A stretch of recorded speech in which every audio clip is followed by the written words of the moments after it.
Grazzi għat tkabbir ekonomiku li ħoloq dan il-gvern, mhux biss qed igawdu eluf ta' persuni, imma wkoll issa l-pajjiż jinsab lest sabiex ikompli jindirizza iktar sfidi soċjali.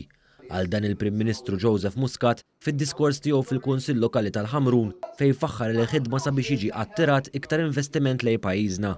Dan hekk kif iktar kmieni din il-ġimgħa tħabbar l-investiment ta' 30 miljun euro mill-Kumpanija tal-Avjazzjoni SR Technique u 20 miljun euro investiment ta' Tolly Products. Għadu muxejn, den jekk Alla jrid nikkonkludu ftehimiet li għandna in the pipeline u mbagħad ikonna verament aħbarijiet kbar għal dawn il-pajjiż fil-ġimgħat u fix-xhur li ġejjin.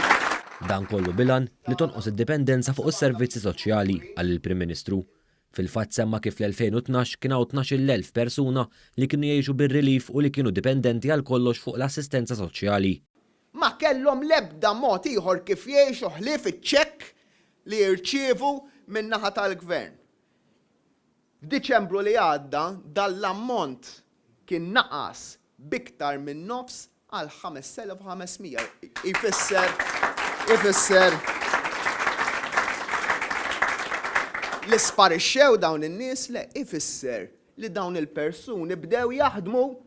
Madankollu l-Prim Ministru tenna li dan mhux biżżejjed u għad fadal ħafna xi jsir. Issa l-isfida l-kbira hija l-kwalità tax-xogħol u l-kwalità tal-ħlas.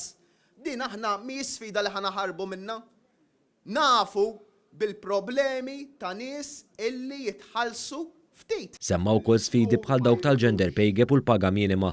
Sfidi li grazzi għat kabbir ekonomiku li qed igawdi minnu pajjiżna, dan il-gvern issa jinsab preparat biżżejjed biex jaffronthom.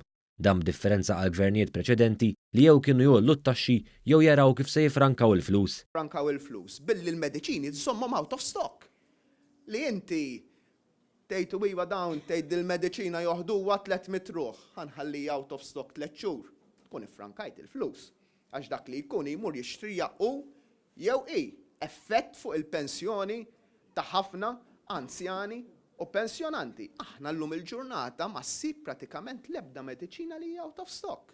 Intant Dr. Muscat tkellem ukoll dwar ir-rapport tal-KPMG u ppubblikat mill-laqda tal-iżviluppaturi.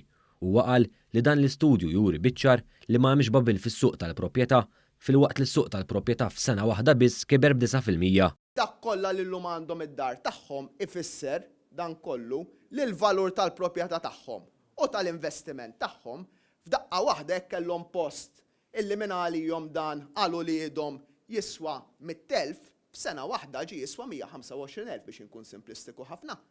Jiġifieri lil uliedek meta tiġi biex tħallilhom xi ħaġa fil-wirt, ħatħallilhom ferm iktar għax hemm tkabbir ekonomiku.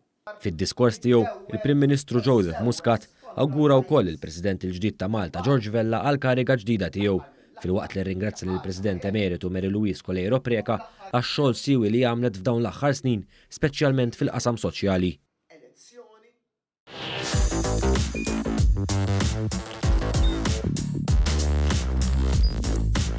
Idħol fuq one.com.mt u hemmhekk tista' tara l-programmi kollha li jxandru fuq One permezz ta' One Play.